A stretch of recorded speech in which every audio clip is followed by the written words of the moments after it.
Quiero volver atrás y ver si alguna de estas personas tuvo que rendir cuentas, pero luego mirando hacia adelante con la ley de emisión BA y dónde estamos en eso. Pero hable de la ley de emisión BA y lo que hizo una vez que fue aprobada y firmada como ley por el presidente Trump. El presidente Trump reconoció desde el principio que había muchos problemas en la BA. Y lo que cada uno piense del presidente Trump, vuelves atrás y miras sus discursos de campaña de 2016. Y en casi todos sacó a relucir los problemas de la BA y habló de la necesidad de elegir la atención sanitaria. Así que cuando llegó al cargo en 2017, esta era una de sus principales prioridades. Primero, aprobó la Ley de Responsabilidad de la BA en 2017, de la que podemos hablar un poco más si quieres. Pero la pieza legislativa más importante e impactante en relación con los veteranos fue la misión de la BA. Se trata de un texto legislativo elaborado a lo largo de casi un año. Los estadounidenses son capaces de lograr cosas extraordinarias cuando tienen la libertad y la oportunidad de hacerlo. Esto es potencial americano. Y aquí está tu anfitrión, Jeff Crank. De acuerdo. Gracias por estar con nosotros en otro episodio de American Potential. Ya sabes, cuando los patriotas de América se alistan en el ejército, puede que les impulse el sentido del deber o la búsqueda del siguiente paso en la vida. Y se comprometen a servir y proteger a América. A menudo pasan tiempo lejos de sus seres queridos, ante el riesgo de lesiones, o incluso hacer el último sacrificio. Ahora, a cambio, estos hombres y mujeres deben recibir el apoyo y los servicios que merecen. Un aspecto de este apoyo son los servicios médicos ofrecidos a través del sistema de asuntos de veteranos.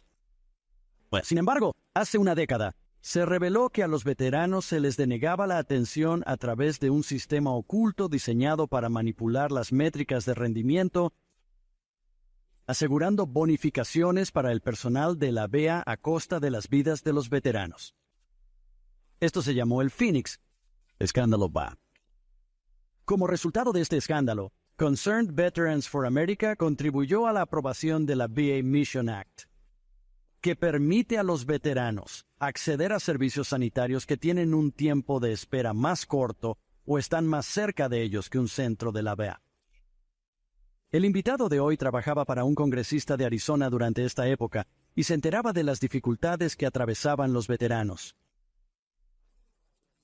Cuerpo de Marines, veterano de Irak, y exdirector ejecutivo y asesor principal de Concerned Veterans for America, Dan Caldwell. Entonces, muchas gracias por estar con nosotros. Jeff, gracias por invitarme. Sí, así que creo que mucha gente sabe sobre el escándalo de Phoenix VA, pero creo que si pudieras, para quienes no lo conozcan, fue hace una década. Parece mentira que el tiempo haya pasado tan rápido. Dile a la gente de qué se trataba el escándalo de la VA. Sí, claro. Hace 10 años, un denunciante con el Phoenix VA, Dr. Sam Foote, presentó pruebas de que el VA de Phoenix utilizaba listas de espera secretas para ocultar el tiempo real que tardaban los veteranos en recibir atención médica. Y como resultado de estas listas de espera secretas, 40 veteranos murieron esperando atención médica. Y finalmente se reveló que el uso de listas de espera secretas era generalizado en toda la VA. Hasta 2/3 de los hospitales del VA utilizaban listas de espera secretas para encubrir el tiempo que tardaban los veteranos en recibir atención. Y, como aludió en su introducción, para garantizar que los gestores de VA obtuvieron primas de rendimiento porque se percibía que cumplían sus métricas y no porque realmente las cumplieran. Y esto reveló una mala conducta sistémica generalizada y los problemas de los veteranos para recibir atención sanitaria a tiempo. Y así, después de que se informó por primera vez en el Arizona Republic, y luego CNN hizo una historia de seguimiento, hubo investigaciones del Congreso. Secretario de Asuntos de Veteranos del presidente Obama en aquel momento, V.A. Shinseki, se vio obligado a dimitir. Tuvieron que dimitir varios líderes clave en la sede de la BOA y también dimitieron muchos altos cargos del VA en todo el país. Y esto inició un impulso para la aprobación de varios proyectos de ley de reforma bajo la administración Trump que fueron diseñados para abordar los problemas que fueron revelados por el escándalo de la lista de espera de Phoenix VA.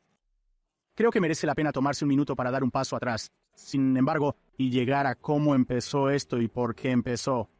Así que después del comienzo de la guerra contra el terrorismo después del 9/11, El VA recibió una importante cantidad de recursos. Entre 2001 y 2014, su presupuesto se duplicó con creces y superó con creces el crecimiento presupuestario. Superó con creces el crecimiento de pacientes en la VA. Así que no se trataba de un problema presupuestario. La VA recibía una cantidad significativa de recursos del Congreso. En el Congreso, los demócratas proponen un presupuesto para la VA y entonces los republicanos dirían, bien, queremos hacer más por nuestros veteranos, así que vamos a darles más dinero. Y los demócratas dirían entonces, oh, sí, bien, vamos a darles más dinero. Así que el Congreso y los presidentes de ambos partidos destinaron una enorme cantidad de recursos a la VA y crecieron sustancialmente, a pesar de que la población total de veteranos estaba disminuyendo en ese momento. Incluso con las guerras de Irak y Afganistán, no se veía un crecimiento de la población veterana en general y no se veía un crecimiento significativo del número de veteranos que entraban en el sistema con el tiempo. Y de hecho, la mayoría de los veteranos que entraban en el sistema no eran en realidad veteranos de Irak y Afganistán. Eran veteranos de la era de Vietnam o veteranos que sirvieron en la Guerra Fría en el 90 que tuvieron un acceso ampliado debido al cambio en las leyes de elegibilidad. Así que llegas al periodo 2009-2010 y la administración Obama publica estas métricas de tiempo de espera para el sistema de salud VA que eran realmente bajas. El problema era que la VA era muy ineficiente. Era tan burocrático que la mayoría de los hospitales no podían cumplir esas normas. Así que en lugar de asumirlo y proponer arreglos al sistema de salud de la VA, muchos gerentes en todo el VA comenzaron a crear estas listas de espera secretas. Y eso era para ocultar el verdadero tiempo que tardaban los veteranos en recibir atención. Y como dije antes, para que pudieran obtener sus bonificaciones por rendimiento. Y muchos de ellos lo hacían a sabiendas que en realidad no podían ser despedidos por estas acciones, que era casi imposible despedir a un empleado de la VA. Así que sabían que era casi imposible que si les pillaban, para que sean destituidos de su cargo, o incluso en algunos casos juzgados penalmente, por lo que en algunos casos fue una conducta delictiva. Por EASA en 2013, el año anterior a que estallara el escándalo de la VA, no tenías un alto directivo, un empleador del CES, empleado del Servicio Ejecutivo Superior de todo el VA, recibe un informe negativo sobre su rendimiento. Así que fue esa falta de responsabilidad, ese papeleo burocrático que abarcaba toda la VA, y el hecho de que el VA, en esencia, tenía un mercado cautivo porque los veteranos que estaban utilizando el VA no tenían elección sanitaria. Ellos no podían tomar sus beneficios de VA, sus prestaciones sanitarias fuera del sistema, así que no hay competencia. Por lo tanto, en muchos casos la administración de veteranos no tenía incentivos para mejorar. Así es como llegaste a donde estábamos en abril de 2014.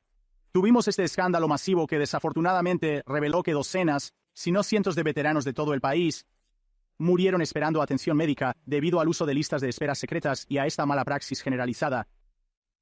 Sí, esto es atroz. Eso es lo que es tan atroz sobre él para mí, es el hecho de que todo esto fue hecho para, ya sabes, interés propio burocrático a costa de los veteranos que no recibieron la atención que necesitaban. Y mientras hablabas, vidas se perdieron por ello. Has hablado del componente clave de esto. Y lo vemos en muchas áreas del gobierno. Es la falta de competencia.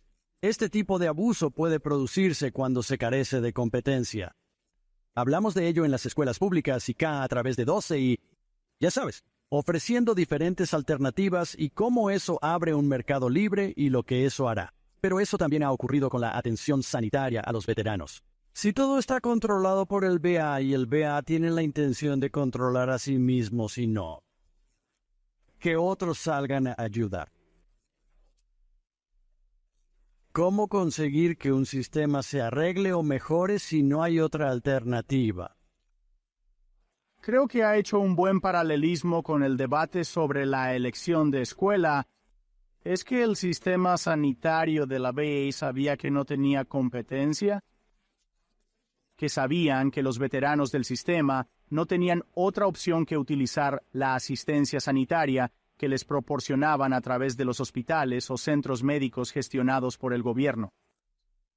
Así que no tenían ningún incentivo para mejorar gracias a la competencia. Ahora, lo que es interesante es Es que... la ley del BA, que usé cuando dejé el cuerpo de marines para terminar la universidad. No tienes que ir a una universidad BA. No tienes que ir a una escuela técnica dirigida por BA. Puede llevar sus prestaciones a una universidad pública o privada. Si vas a determinadas universidades privadas, puede que tengas que pagar un poco de tu bolsillo, pero había elección. Y de hecho, lo que viste fue cuando lanzaron el Post 911, Ley GE, es que muchas escuelas empezaron a competir entre sí para atraer a los veteranos, tratando de convertirse en escuelas más acogedoras para ellos. Crearon Centro de Servicios para Veteranos. Crearon programas especiales para ayudar a los veteranos a ponerse al día, matemáticas u otras áreas en las que quizá no se centraron durante el servicio militar. Así pues, tenemos un ejemplo de elección y competencia que funciona bien en un programa de prestaciones para veteranos. Y lo mismo podría decirse del programa de préstamos hipotecarios BA en su programa de servicios médicos. Y hay una razón de más peso para ello. Creo que también debemos ser sinceros al respecto. Es que hay mucha gente, principalmente en la izquierda progresista, que veía el sistema sanitario de la BA como sistema sanitario modelo, no solo para los veteranos, sino para todos los estadounidenses que querían pasar a ese pop-down universal. Pagador único, proveedor único, sanidad universal, como quieras llamarlo. Así que lo consideraron el modelo al que querían trasladar el resto del sistema sanitario.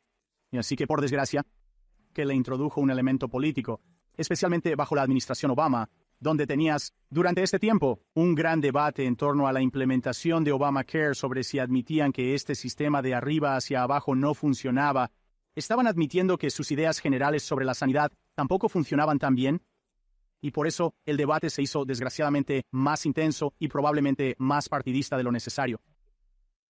Sí, y habla de atrapar a los veteranos en ese sistema para demostrar su argumento político de que ese sistema servía de alguna manera a los intereses de los veteranos, cuando en realidad no lo era. Y esa es una de las razones. Y podemos hablar más sobre esto más tarde, sino la ley de emisión BA y por qué Concerned Veterans for America, por ejemplo, presionó mucho para ello.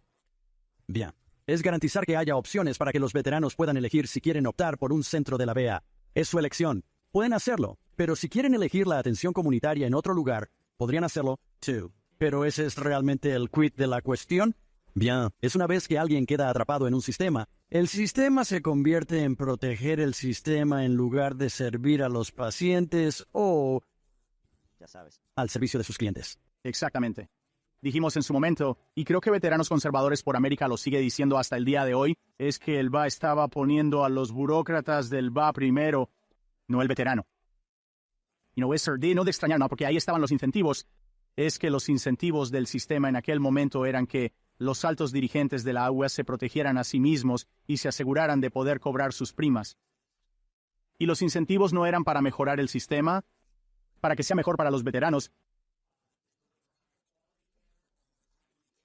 Se trataba esencialmente de preservar el sistema tal como es y las posiciones de los altos dirigentes dentro de él.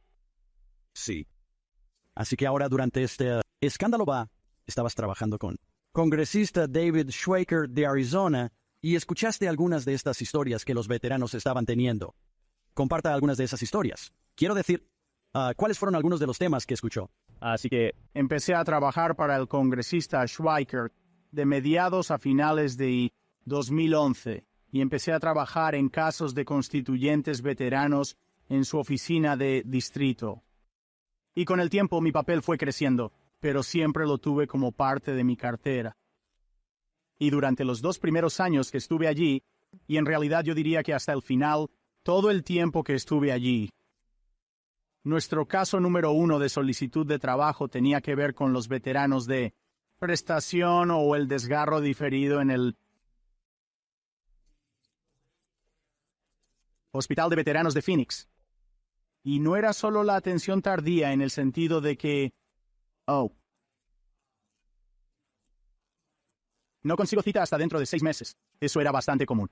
Otro gran problema que tenían era que en aquel momento tenían contratados a estos proveedores de asistencia privados. Quiero ser claro, eso no es lo mismo que elección porque los veteranos no tuvieron la opción de usar a estas personas. La BA se limitaría a enviarlos a estos proveedores contratados, según su propio criterio. En última instancia, seguía siendo una decisión del BEA, no una decisión de veteranos, así que no tenías esa competencia. Y en muchos casos, esos contratistas no recibían ayudas. Y así tuvimos más y más de esos casos sobre los beneficios de la VA, principalmente en el ámbito de la discapacidad y la indemnización. A menudo, los veteranos esperaban entre 12 y 24 meses para que se resolvieran sus solicitudes de indemnización por incapacidad después de dejar el servicio. Había un par, los receptores del corazón púrpura que vinieron a nuestra oficina, en algunos casos más de un año, recuperándose en lugares como Walter Reed, Centro Médico, y se suponía que irían al sistema de discapacidad de la VA.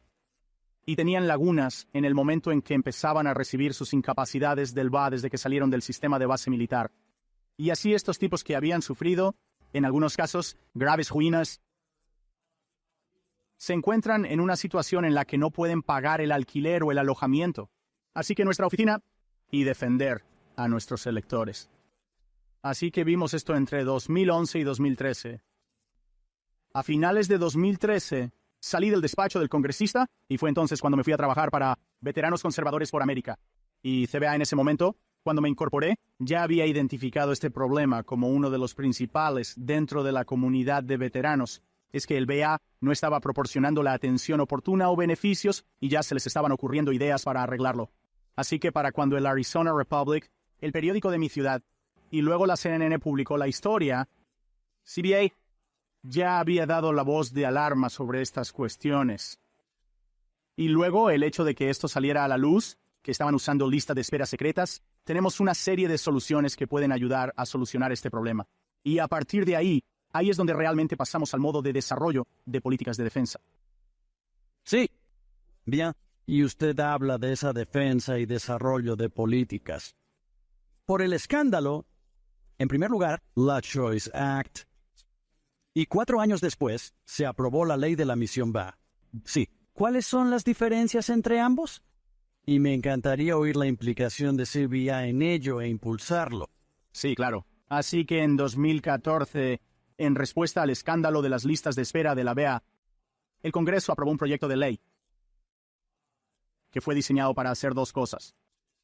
1, se diseñó para facilitar el despido de altos ejecutivos dentro de la VA y también para ofrecer una cantidad limitada de opciones sanitarias a un determinado grupo de veteranos que estaban 40 millas de un hospital VA o que estaban en lista de espera por 30 días. Quiero dejar claro que este no era un proyecto de ley que el Congreso, en ese momento, que tenías el Senado controlado por los demócratas, la Cámara controlada por los republicanos y tenías al presidente Obama al mando. El Congreso no quería aprobar esta ley, pero el escándalo era tan malo. Y los tambores de cambio eran tan fuertes que no tenían otra opción. La mayoría de los miembros del Congreso, incluidos muchos demócratas de la época, rechazó la idea de que se tratara de un problema de dinero, porque como he señalado antes, el presupuesto de la VA se había más que duplicado en los 12 años anteriores. Habían conseguido un número significativo de nuevos empleados. Aportar más y más dinero al sistema no iba a resolver los problemas sistémicos. Así que la aprobación de ese proyecto de ley en esas condiciones políticas fue una gran victoria.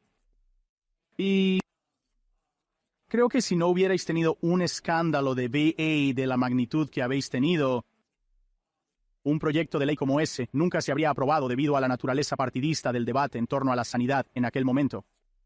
Ahora, fue la ley de elección de VA, otra vez, bastante revolucionario para su época, pero había un problema, y era que la administración Obama no quería realmente aplicarlo.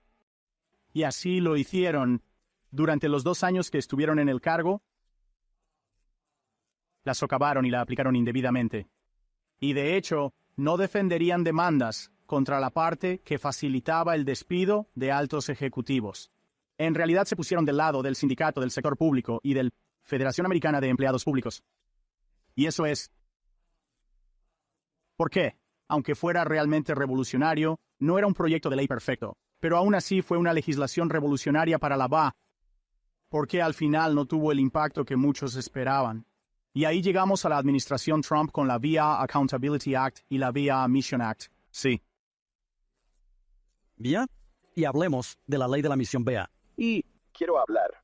quiero volver atrás y ver si alguna de estas personas tuvo que rendir cuentas. Pero luego mirando hacia adelante con la ley de emisión BA y dónde estamos en eso. Pero hable de la ley de emisión BA y lo que hizo una vez que fue aprobada y firmada como ley por el presidente Trump. Así que, presidente Trump reconoció desde el principio que había muchos problemas con la BA. Y lo que cada uno piense del presidente Trump, vuelves atrás y miras sus discursos de campaña de 2016.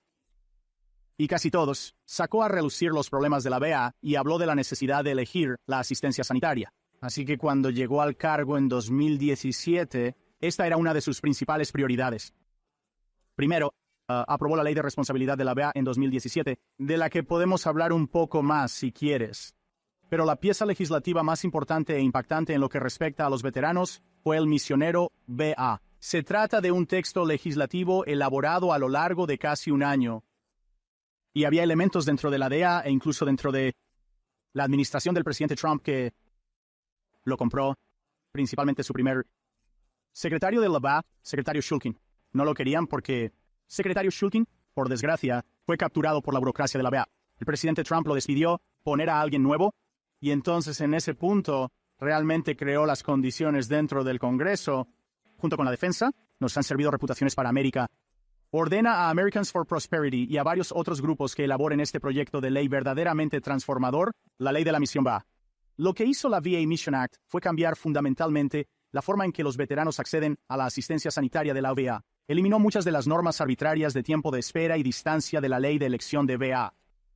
Tenía normas más razonables para que los veteranos pudieran acceder a la atención en función de su lugar de residencia, tráfico real y la distancia para llegar a un centro sanitario en lugar de kilómetros para utilizar minutos. Y también creó un sistema de atención urgente al que los veteranos podían acceder en cualquier momento. De modo que se abrió enormemente la veda para que los veteranos accedieran a la asistencia sanitaria a través de la VA. Pero lo más importante es que integró la VA con las redes sanitarias del sector privado. Así se ha creado un verdadero sistema mixto en el que la administración de veteranos no está aislada de los proveedores privados en sus zonas. Así que usted tenía estas redes de atención privada creado en todo el país, y los veteranos pueden acceder más fácilmente a la asistencia privada si eso es lo que más les conviene.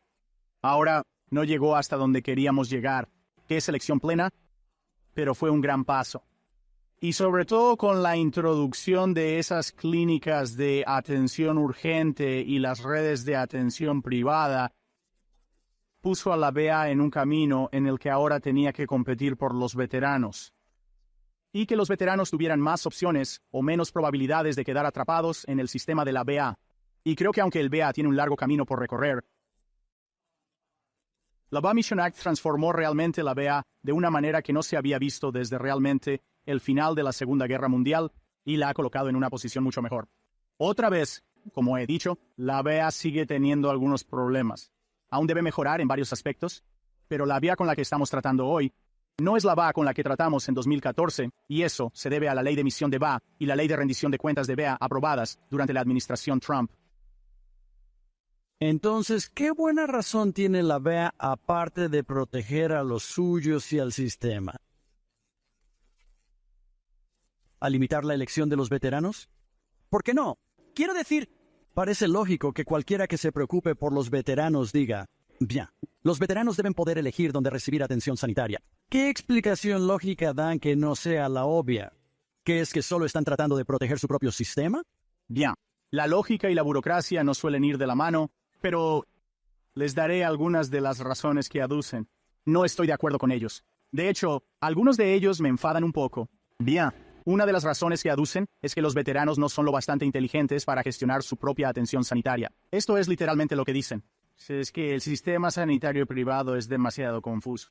Y los veteranos en los que confiamos para tomar decisiones de vida o muerte que podrían tener importantes implicaciones para la seguridad nacional no son lo bastante inteligentes como para poder evaluar a un médico del sector privado o saber cuándo acceder a un centro de atención urgente. Ese es el mayor argumento que utilizan. Hablan de preocupaciones en torno a la coordinación de la atención y la educación sobre la calidad de la atención sanitaria y cosas por el estilo. Pero eso es algo que se oye decir a la VA y, por desgracia, incluso a algunas organizaciones de servicios a veteranos, que esencialmente no puedes confiar en un tipo en el que confiaste para conducir un tanque de $4 millones en combate para gestionar su propia salud. Y esa es una de las mayores excusas que utilizan. Y con franqueza, realmente me enoja cuando escucho eso. Otra de las razones que aducen es que la asistencia sanitaria de las VA es en realidad más barata que la del sector privado. Eso, en muchos casos, no es necesariamente cierto. Que la VA es realmente el único sistema sanitario que puede ocuparse de las lesiones relacionadas con el combate, la guerra y el servicio militar. Mira, hay algunas áreas en las que el VA se especializa que, creo que en un mercado competitivo, debido a su ventaja comparativa, en la que prosperan. La realidad es que el sector privado se ocupa de cosas como las amputaciones con bastante frecuencia. ¿Tratan quemaduras con bastante frecuencia? No son cosas ajenas al sistema sanitario privado. De hecho, realmente solo hay unos cuantos miles de amputados dentro del sistema de la VA. El sistema sanitario del sector privado se ocupa de un número significativamente mayor de amputados que la VA. Y así, creo que ese es otro de los grandes mitos que utilizan para justificar el cierre del acceso a la sanidad privada y que está cerrando la posibilidad de elegir a los veteranos. Y otra vez, no creo que resista el escrutinio. Sí, bien. Y parece que quiero decir, hice la comparación con K12 Educación antes de que es una especie de los mismos argumentos que ellos utiliza para mantener a los niños atrapados en sistemas, es a veces mientras los padres no entienden o no son lo suficientemente inteligentes para tomar la decisión, que, ya sabes, es insultante. Y es insultante decir que los veteranos no deberían poder tomar esta decisión. ¿Ha podido el VA solucionar algunos de los problemas de los tiempos de espera y lo que ha ocurrido desde el escándalo del VA de Phoenix? Creo que en algunos casos, sí. Creo que solo tengo que decir mi experiencia personal, y no quiero proyectar eso en todos los veteranos, es que la VA se ha vuelto más receptiva. Es más fácil concertar citas. Tienes más opciones. Y en muchos casos, podrá acceder más rápidamente a la atención sanitaria. Pero Concerned Veterans for America ha seguido documentando. Todavía hay tiempos de espera significativos en algunas partes del país. Pero también tienes un problema mayor en este momento, es que la administración Biden, igual que la administración Obama, se siente incómodo con esta idea de la elección sanitaria. Ahora, de muchas maneras, no tienen más remedio que aceptar, porque esto está ahora en el sistema debido a la ley de la misión VA. Y si intentaban revertirlo demasiado, causaría demasiados trastornos en la atención sanitaria de los veteranos. Así que lo que intentan es mordisquear los bordes y dificultar el acceso de los veteranos a la atención en el sector privado.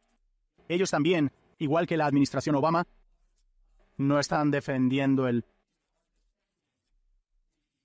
las leyes de responsabilidad de VA ante los tribunales, e intentan socavarlas a instancias de los sindicatos del sector público.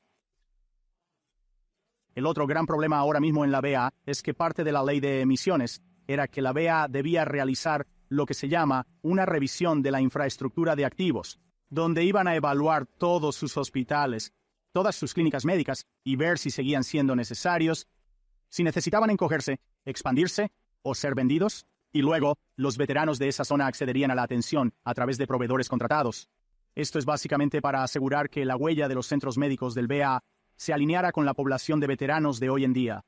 Porque uno de los problemas con el sistema de salud VA es que creo que casi el 60% de sus edificios y hospitales actuales se construyeron inmediatamente después de la Segunda Guerra Mundial, cuando la población de veteranos era mayor, y se concentraba más en ciertas partes del país, como el noreste y el medio oeste, donde en realidad hay menos densidad de veteranos, ya que muchos de ellos, como muchos estadounidenses, se trasladan al sur, a estados como Florida, mi propio estado de Arizona, Texas, etc. Y esto fue para ayudar a asegurar que el VA tenía los activos adecuados en el lugar correcto para servir mejor a los veteranos. Desgraciadamente, tenías varios senadores, liderada por el senador Joe Manchin, que impidieron que eso ocurriera porque no querían que se cerrara o redujera el sistema de atención sanitaria de la VA en su estado o en su distrito.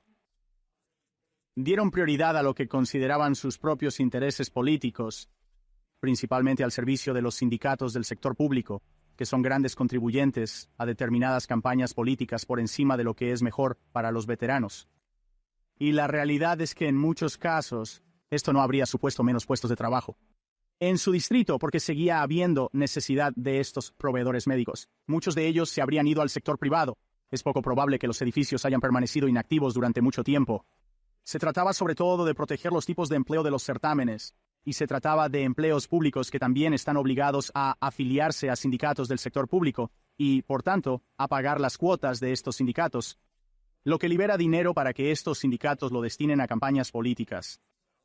Desgraciadamente, la politización de este asunto llevó a un grupo de senadores a socavar una buena reforma, y creo que eso pone a la VA en una posición incómoda de cara al futuro, porque no pueden atender adecuadamente a los veteranos con el tamaño actual de sus centros médicos. Así que tienen que realinearlo. Vea. Que mientras miras esto, otra cosa que están haciendo, según tengo entendido, quizás puedas explicar un poco esto también, es que por ley debían crear un sitio web en el que se informara a la gente sobre la ley de la misión y sobre cómo los veteranos podían recibir atención comunitaria si así lo decidían. Y creo que también se han apropiado de eso, porque como yo lo entiendo. Y ahora ese sitio web, en lugar de contarlo, veteranos acerca de sus opciones realmente les dice acerca de lo grande que es el sistema de VIA. ¿Sigue en pie? Creo que sí. Así que esto se relaciona con otro problema con la VA. Así que creo que había 3 problemas clave dentro del sistema de salud de la VA que fueron revelados en el escándalo de 2014 sin peso VA. La falta de responsabilidad de sus empleados, falta de opciones para los veteranos y una falta general de transparencia. Y este asunto va en el tercer cubo. La falta de transparencia es que el VA no fue transparente sobre su sistema sanitario en términos de tiempos de espera y calidad en comparación con el sector privado. Siempre decían, tenemos más calidad que el sector privado, y señalarían 1 o 2 métricas, pero no medían la calidad de la misma manera. En algunos casos, no medían los tiempos de espera de la misma manera. Así que a los veteranos les resultaba muy difícil entender realmente cómo estaba funcionando la VA. Y la realidad es que los veteranos sabían que estarían mejor equipados para hacer mejores opciones en cuanto a dónde recibir asistencia sanitaria. Y también, sería más difícil exigir responsabilidades a los dirigentes de la VA. Así que ese aspecto de transparencia es algo que permite un uso más eficaz de las otras 2 cosas, responsabilidad y elección. Así que no es de extrañar que entonces en la nueva administración, que ya se siente incómodo con esto, es que socavaría en esto. Y nueva administración, es decir, la administración Biden. Así que fue increíblemente decepcionante.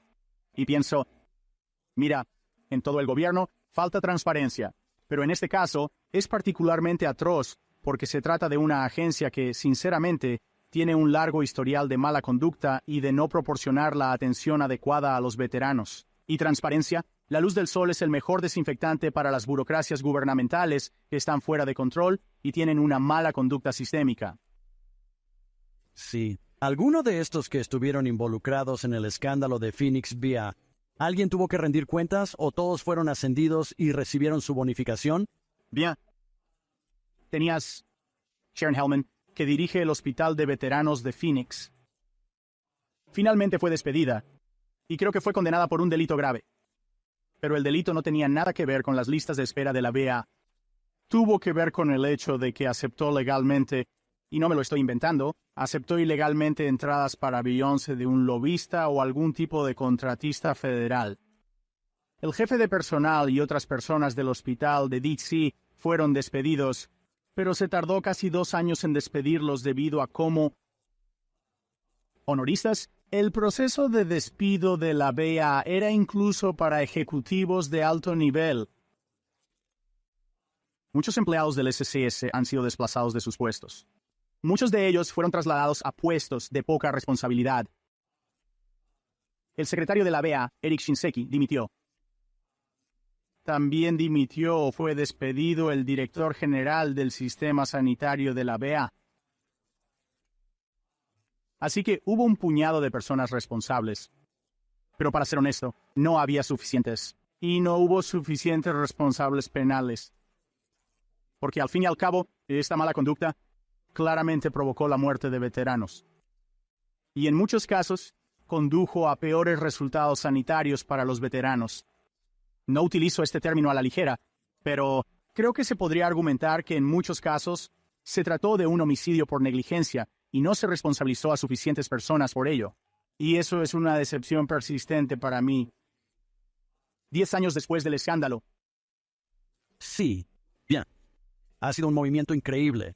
Quiero decir, si lo piensas, ha tardado una década, pero ha habido un movimiento increíble con la aprobación de la Mission Act y tantas otras medidas de responsabilidad sobre la VA. Has hecho un gran trabajo. Creo que Concerned Veterans for America y muchas otras organizaciones de veteranos han hecho un gran trabajo al respecto. Y el crédito al presidente Trump por realmente hacer de eso un tema en su administración y firmar la ley de misión en ley.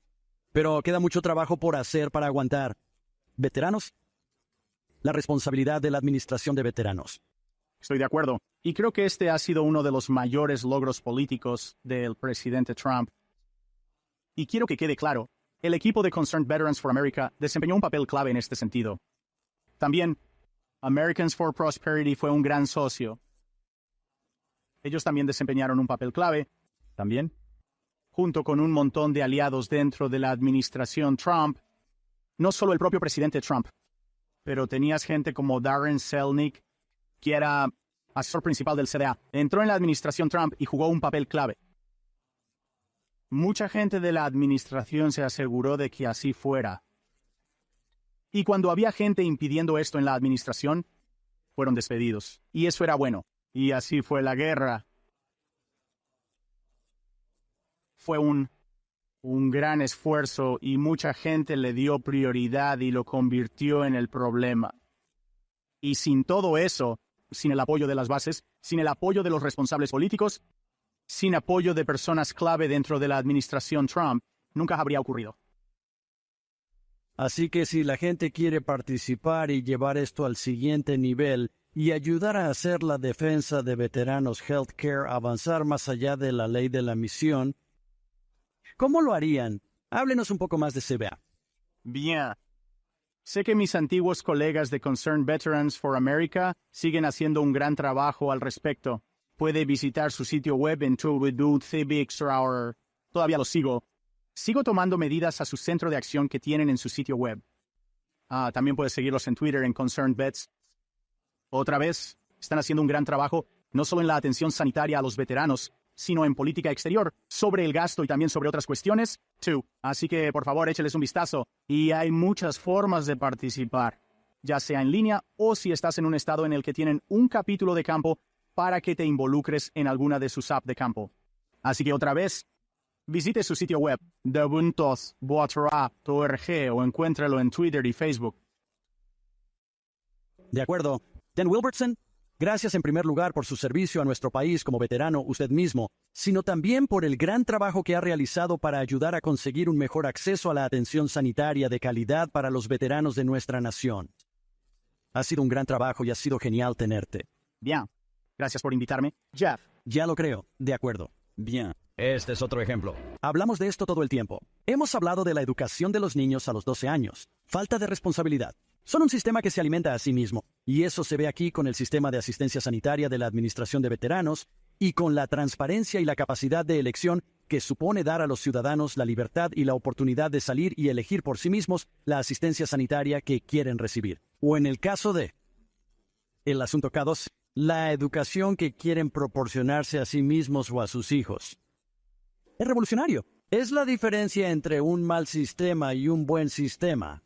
Se llama sistema de libre mercado y dar a la gente esa opción.